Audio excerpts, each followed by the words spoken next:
여러분 안녕하십니까? 진성호입니다. 그제 있었던 윤석열 인사청문회에서 의외의 의혹이 하나 터졌습니다.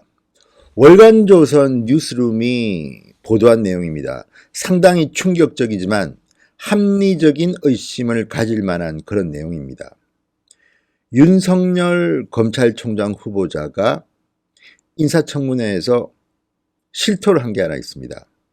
한국일보가 인사청문회 당일날 보도한 특종기사입니다. 양정철 민주연구원장이 윤석열을 올 4월 만났다는 특종보도입니다. 사실관계를 확인하자 윤석열 후보자는 4월 달에 만난 것은 아니다. 그렇지만 올 초 추울 때 만났다. 2월쯤 만난 것 같다는 취지로 답을 했습니다. 그리고 그 전에도 여러 차례 만난 것으로 보입니다.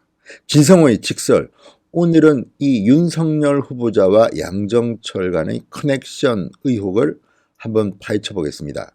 방송에 앞서 진성호 방송을 아직도 구독하지 않으신 분이 혹시 있다면 붉은색 구독 버튼 꼭 눌러달라는 당부 말씀드리고 방송 시작합니다. 자, 윤석열 총장 후보자와 양정철 민주연구원장이 서로 알고 있는 사이다.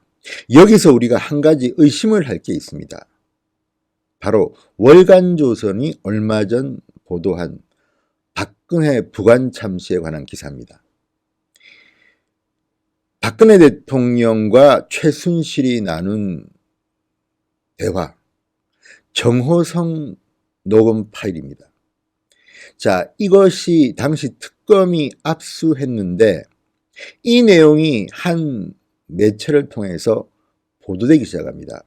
사실 내용은 다 그 전에 알고 있던 것이지만 육성으로 나왔다는 점에서 충격을 줬습니다.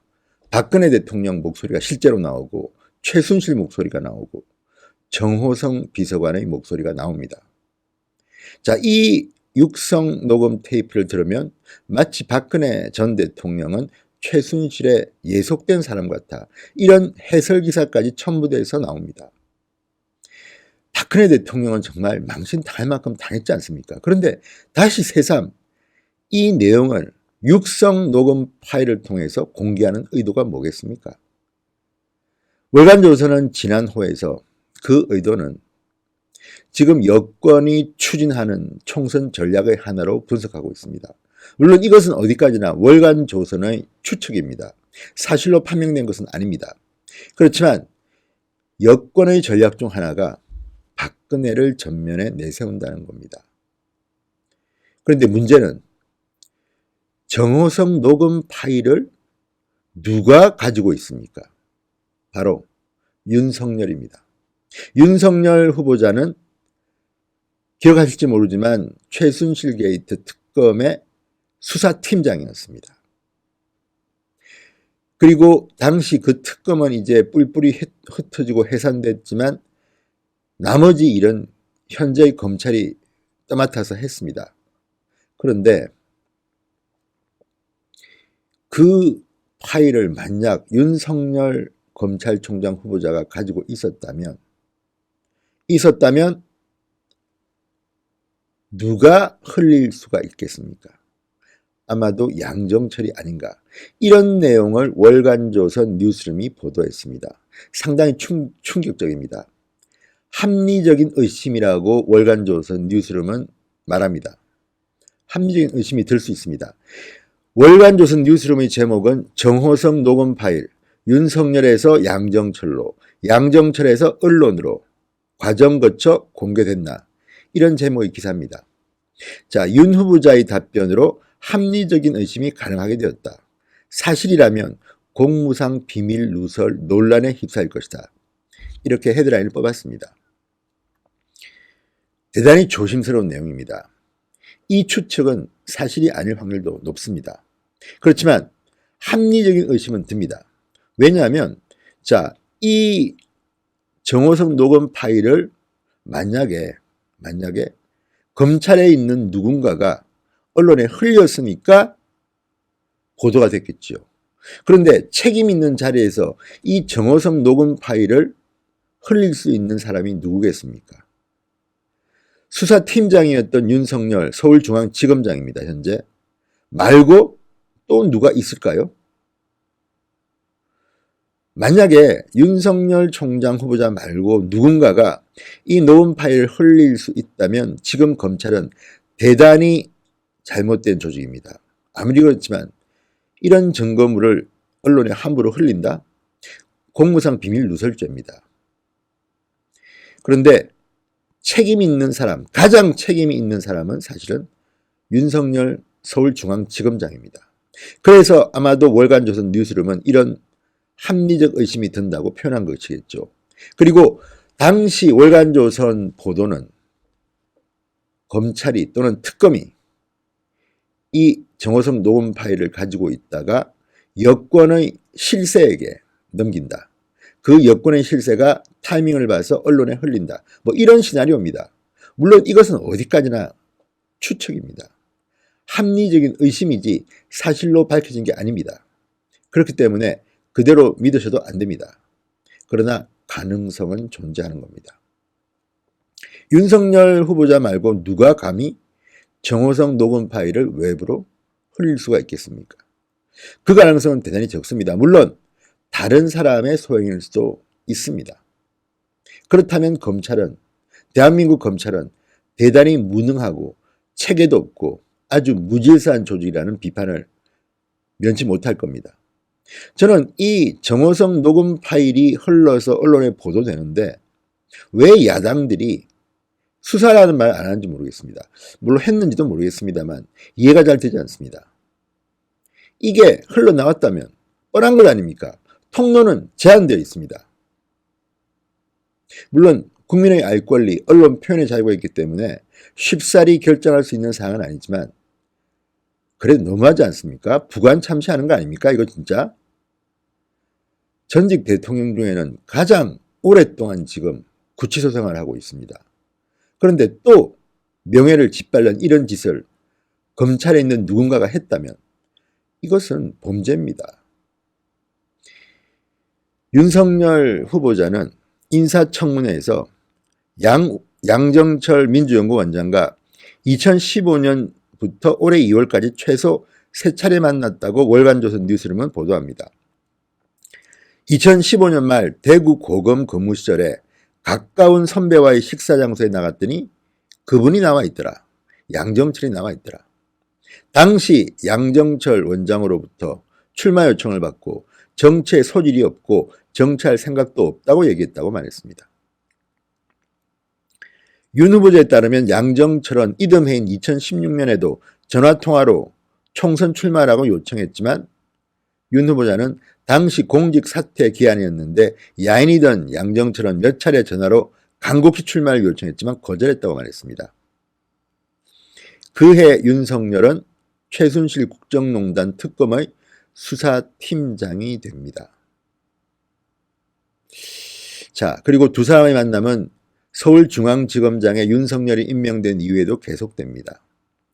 윤석열은 가장 최근에 만난 건 지난 2월, 그 이전은 작년 여름이나 재작년 말쯤에 한 차례 만났다고 말했습니다. 만남의 성격에 대해서는 저나 그분이나 술을 좋아해 지인들과 함께 한잔하고 헤어졌기 때문에 중요한 이야기를 논할 만한 그런 자리는 아니었다고 말했습니다. 그래도 관계가 있습니다. 이런 것을 정치권에서는 커넥션이라고 하지요. 물론 양정철 제1을 윤석열 후보자는 거절했다고 합니다. 그렇지만 검찰에 있고 총장이 되겠다는 사람이 특정 정당의 이 실세를 이렇게 자주 만나는 것이 과연 검찰의 독립에 도움이 될지는 의문입니다. 물론 박지원 의원의 질문으로 자유한국당, 과거 한나라당이나 새누리당 쪽에서도 윤석열에게 총선 출마를 제의한 적이 있다고 윤석열은 말했습니다. 그러니까 할 말이 없습니다. 보수정당에서도 윤석열을 총선에 영입하려고 했다는 겁니다. 아마 사실로 보입니다. 자유한국당이 다른 반발을 하지 않았습니다. 누군가 윤석열에게 한나라당이나 새누리당 후보로 총선에 출마하라고 권유한 사람이 있다는 이야기입니다. 자, 어쨌든 다 떠나서 양정철 민주연구원장, 노무현 정권 때 홍보기획 비서관을 지냈던 그는 과거 언론 노보 기자였습니다. 1988년부터 94년까지 언론 노보라는 것은 조선일보나 KBS를 취재하는 그런 기자입니다. 언론계 동향이나 뒷얘기를 취재합니다. 그래서 기자들이나 PD에 대한 교류폭은 의외로 넓을 수가 있습니다. 그런 네트워크를 통해서 양정철은 아마도 노무현 정권 때 청와대 비서관을 한 것으로 보입니다.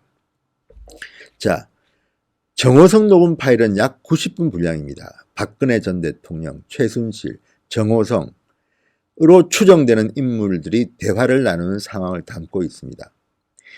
정호성 녹음 파일이 녹취록이 아니라 육성 그대로 녹음 파일로 공개된 것은 처음입니다. 그래서 상당히 충격을 줬고 기사화되기도 했습니다. 자, 만약 월간조선의 추측처럼 정호성 녹음 파일이 윤석열이 양정철에게 주고 양정철이 언론에게 전달했다면 윤석열 후보자는 공무상 비밀 누설 혐의를 받게 됩니다. 기억할지 모르지만 손혜원 의원이 TV조선이 손혜원의 아버지가 간첩선을 타고 월북했던 이야기를 갖다가 정부 문서로 보도를 하자 이 문서를 흘렸다, 폭로했다는 이유로 서울 남부지검과 국가보훈처를 명예훼손 혐의로 고소했습니다. 똑같은 이치입니다. 손혜원 의원은 당시에 특정하지 않았습니다. 누군가가 이 정보를 TV조선에 흘렸다. 그러니까 남부지검 아니면 보훈처다. 둘 중에 아무나 수사라고 고소를 했습니다. 그렇다면 같은 논리로 누군가는 고발할 수도 있고 또 피해자인 정호성 씨가 고소하면 됩니다. 정부를 대상으로 고소하면 됩니다. 그러면 수사하다 보면 범인을 찾게 마련 아니겠습니까? 여기에는 국민의 알 권리, 언론 자유 침해 논란 등이 있겠지만 고소를 할 수 있는데 왜 아직까지 안 하는지 모르겠습니다.